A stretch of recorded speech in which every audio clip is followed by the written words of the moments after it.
নমস্কার, আপনারা দেখছেন চ্যানেল এবিসি। আমি বিজয় আর প্রত্যেক দিনকার মতো আপনাদের সামনে উপস্থিত হয়ে গেছি।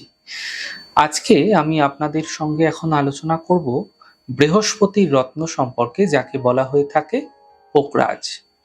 এই পোকরাজের মাহাত্ম্য কি আছে এই বিষয়ে মুখ্যত আজ আমি আপনাদের সঙ্গে এখন আলোচনা করার চেষ্টা করব। আলোচনা করব কিভাবে এই রত্ন আমাদের জীবনের উপরে, আমাদের মনের উপরে এবং আমাদের শরীরের উপরে প্রভাব ফেলে থাকে। কেন এত প্রভাবশালী রত্ন মনে করা হয়ে থাকে এই পোকরাজকে, সে বিষয়ে জানবো। আজকে আমি আরো জানবো যে কোন কোন মানুষদের ক্ষেত্রে পোকরাজ ধারণ করা অত্যন্ত বিশেষ শুভ হতে পারে, লাভকারী হতে পারে, এবং একই সাথে আলোচনা করব কোন কোন মানুষদের ক্ষেত্রে কখনোই কিন্তু পোকরাজ ধারণ করা উচিত নয়, তার ক্ষেত্রে হানিকারী হতে পারে। সব বিষয়গুলি নিয়ে আজকে আলোচনা করার চেষ্টা করব। দেখুন, পোকরাজ তো বিভিন্ন রঙের হয়ে থাকে, কিন্তু বৃহস্পতির জন্য যে রঙের পোকরাজের ব্যবহার করা হয়ে থাকে তা হলো হলুদ রঙের পোকরাজ। দেখুন, পোকরাজ যদি আপনাকে ফায়দা দিচ্ছে, লাভ দিচ্ছে, কি ধরনের লাভ আপনাকে দিতে পারে? দেখুন, পোকরাজ যদি আপনাকে শুভ হচ্ছে না, আপনার ক্ষেত্রে শুভ ফল দিচ্ছে, তাহলে মানসিক স্থিতিগুলো ধীরে ধীরে ঠিক হতে আপনি দেখতে পাবেন, ভয় ভীতি দূর হতে দেখতে পাবেন। পোকরাজ যদি আপনাকে ফায়দা দিয়ে থাকে তাহলে ব্যক্তি সংস্কারী হয়ে থাকে, ব্যক্তির মধ্যে ধার্মিক যে প্রভাব রয়েছে সেটা ধীরে ধীরে জাগরিত হতে থাকে। জ্ঞান আহরণ করার জন্য পোকরাজ ভীষণভাবে লাভকারী হয়ে থাকে। মহিলাদের ক্ষেত্রে বিশেষ করে বিবাহের ক্ষেত্রে মূল গ্রহই হচ্ছে বৃহস্পতি, শুক্র নয়। শুক্র বিবাহের কারক, কিন্তু মূল গ্রহ হচ্ছে বৃহস্পতি বিবাহ হওয়ার ক্ষেত্রে। তাই মহিলাদের পোকরাজ পরানো হয়ে থাকে অনেক ক্ষেত্রে, যেন তাদের দ্রুত বিবাহ হয়ে যায়। যদি পোকরাজ সঠিকভাবে আপনার জীবনে কাজ করছে তাহলে বিবাহ কিন্তু দ্রুত হতে দেখা যাবে। এবার আমরা জানবো পোকরাজ ধারণ করলে কি ধরনের লোকসান আমাদের জীবনে হতে দেখা যেতে পারে। দেখুন, আপনি হলুদ পোকরাজ ধারণ করেছেন, এর ফলে আপনার বিভিন্ন ধরনের সমস্যা হওয়ার সম্ভাবনা তৈরি হচ্ছে।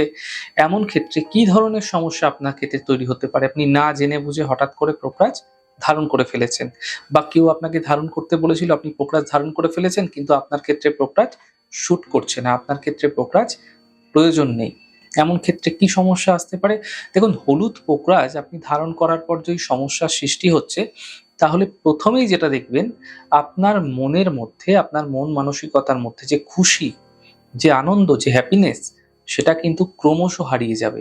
আনন্দ একদম হারিয়ে যাবে, ভীষণ উদাস মনে হবে আপনাকে, কিছুই ভালো লাগবে না, একটা অদ্ভুত রকমের মনের মধ্যে নিরসতার যে ভাব, সেটা সৃষ্টি করে দেয়, নেতিবাচক দিকগুলো উন্মোচিত করে দেয়।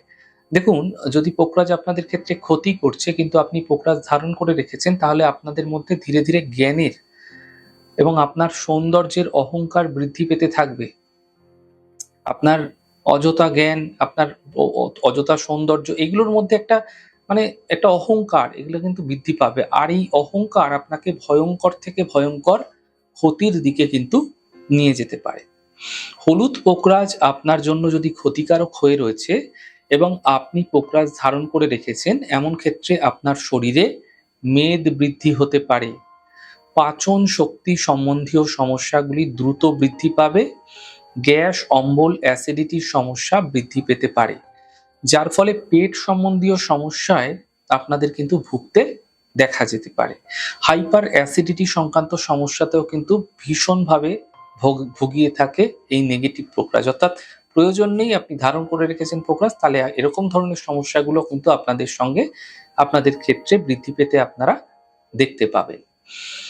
এবার আমরা আলোচনা করব কাদের ক্ষেত্রে পোকরাজ ধারণ করা উচিত, কাদের ক্ষেত্রে পোকরাজ ধারণ করা উচিত নয়। দেখুন, মেষ, কর্কট, সিংহ, বৃশ্চিক, ধনু এবং মীন লগ্নের মানুষদের ক্ষেত্রে পোকরাজ ধারণ করা অত্যন্ত বিশেষভাবে লাভকারী হয়ে থাকে। কিন্তু বৃষ, তুলা, মকর, কুম্ভ লগ্নের মানুষদের ক্ষেত্রে ভুল করেও কিন্তু, আবারও বলছি, ভুল করেও হলুদ পোকরাজ আপনারা ধারণ করবেন না। বড় ভয়ঙ্কর রকমের সমস্যা আপনাদের ক্ষেত্রে কিন্তু, বিশেষ করে শারীরিক স্তরে, মানসিক স্তরে এর প্রভাব পড়তে কিন্তু দেখতে পাবেন। মিথুন এবং কন্যা লগ্নের মানুষদের ক্ষেত্রে বিশেষ দশা চলাকালীন পরামর্শ নিয়ে প্রয়োজন মতো পোকরাজ ধারণ করা যেতে পারে। দেখুন, যখন আপনার হলুদ পোকরাজ ধারণ করে থাকেন, তখন আপনাদের শরীরের মধ্যে আকাশ তত্ত্বের যে প্রভাব, স্কাই এলিমেন্ট, সেটা কিন্তু মজবুত হতে শুরু করে দেয়। আর যেগুলি আকাশ তত্ত্বের অ্যাসোসিয়েটেড তত্ত্ব রয়েছে, তা হলো তার সঙ্গে যে আকাশ তত্ত্বের সাথে যে সর্বদা জুড়ে থাকে, তাকে বলা হয়ে থাকে জলতত্ত্ব, ওয়াটার এলিমেন্ট। যখন আপনারা আকাশ তত্ত্বের রত্ন ধারণ করছেন, তখন তাকে ব্যালেন্স করার জন্য জলতত্ত্বের কোনো রত্ন অবশ্যই কিন্তু আপনাকে ধারণ করতে হবে। যদি আপনারা হলুদ পোকরাজ ধারণ করছেন, এর সঙ্গে পরামর্শ নিয়ে যদি প্রয়োজন হচ্ছে, অবশ্যই মুক্তো ধারণ করতে পারলে অত্যন্ত বিশেষ লাভ মিলতে দেখা যাবে, যা আপনাকে বিশেষ শুভ প্রভাব বৃদ্ধি করাতে পারে। তাই মাথায় রাখুন, যদি আপনি পোকরাজ ধারণ করে আছেন, যদি প্রয়োজন হচ্ছে, পরামর্শ নিয়ে মুক্তো ধারণ করলে বিশেষ সুফল মিলবে। কখনোই আপনারা হলুদ পোকরাজের সঙ্গে গোমেদ রত্ন ভুল করেও কিন্তু ধারণ করবেন না। দেখুন, গোমেদ রত্ন হচ্ছে রাহুর রত্ন গোমেদ। আর গোমেদ অর্থাৎ পোকরাজ এবং গোমেদ যখন বৃহস্পতি এবং রাহুর যখন দুটি একসঙ্গে রত্ন আপনারা ধারণ করে থাকেন, তখন আপনার জীবনে কিন্তু গুরুচণ্ডাল যোগের মতো দুষ্প্রভাব বৃদ্ধি পেতে দেখতে পাওয়া যায়। কোনো কারণ ছাড়াই জীবনে বড় থেকে বড় সমস্যার সম্মুখীন আপনারা হতে দেখতে পাবেন। আপনার ক্ষেত্রে দেখতে পাবেন যে আপনার জীবনে অপযশ, অপবাদ, বদনাম, মান সম্মানহানি আপনি ক্রমাগত শিকার হচ্ছেন, আপনি বুঝতেও পারবেন না আপনি কেন হচ্ছেন। এই প্রভাব থেকে কিন্তু আপনার জীবনে অত্যন্ত খারাপ প্রভাব মিলতে পারে। দেখুন, যখনই আপনারা পোকরাজ ধারণ করছেন, তখন অবশ্যই পরামর্শ নিয়ে পোকরাজ ধারণ করুন। যদি কুষ্টি না থাকে, তাহলে হস্তরেখা বিচার করিয়ে পোকরাজ ধারণ করুন। হলুদ পোকরাজ যদি আপনাকে ফায়দা দিচ্ছে, তাহলে আপনার উপর ঈশ্বরের কৃপা বর্ষিত হবে। দেখুন, এমনটি মনে করা হয়ে থাকে এটি গুরু বৃহস্পতির রত্ন, তাই গুরুর কৃপা, ঈশ্বরের কৃপা হলুদ পোকরাজ ধারণের মাধ্যম দিয়ে আপনার জীবনে পড়তে দেখা যাবে।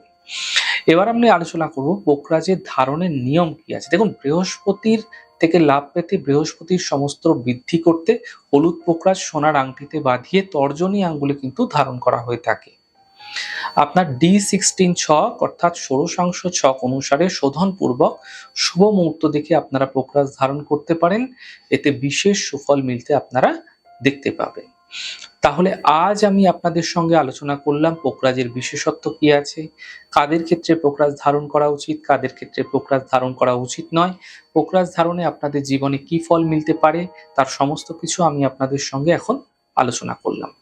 আমাদের এই ছোট ছোট উপস্থাপনাগুলি যদি আপনাদের ভালো লেগে থাকে, সেক্ষেত্রে লাইক করতে, কমেন্ট করতে, সাবস্ক্রাইব এবং শেয়ার করতে বন্ধুদের সঙ্গে ভুলবেন না। অনেক ভালো থাকুন, সুন্দর থাকুন, সুস্থ থাকুন। আগামী পর্বে দেখা হবে। নমস্কার।